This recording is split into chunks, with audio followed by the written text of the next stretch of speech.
Higit 9 million pesos ang kinita ng gobyerno sa second public bidding ng 4 na luxury vehicle ng mag-asawang Diskaya. 2 ang nasubasta pero 2 rin ang hindi naibenta. Ang detalye sa agenda report ni Andrea Salve.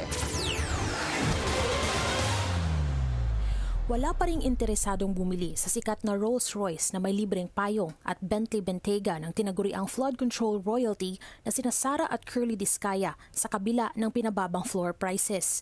Pangalawang subasta na ito at bigo pa ring maibenta ang mga sasakyan na bahagi ng pagsisikap ng pamahalaang maibalik ang pondong nawala sa maanumalyang flood control projects. November 20 nang unang i-auction ang 7 luxury vehicles ng mga Diskaya. 3 sasakyan ang nabenta noon na nakalikom ng higit 38 million pesos. Ngayong araw, 2 pa ang nasubasta. Kabilang narito ang Toyota Tundra na nabili ng RMCE Metal Products Trading Corporation sa halagang 3,480,000 mula sa 3.47 million na floor price.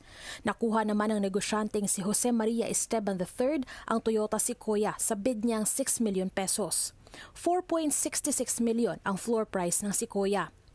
9.51 million ang kabuang nakita sa subasta ngayong araw na kung idadagdag sa nalikom noong November 20, nasa 47.72 million na ang maibabalik sa National Treasury.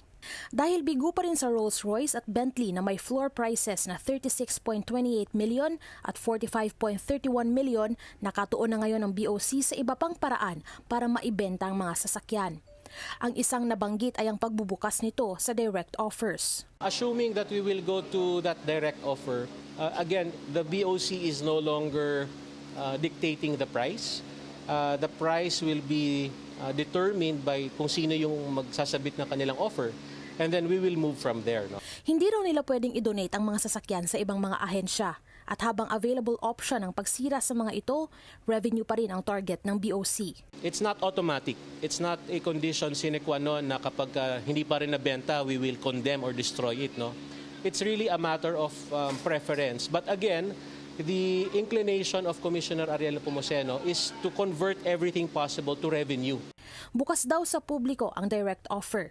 Ayon sa BOC, ilalabas nila ang mechanics nito sa mga susunod na araw.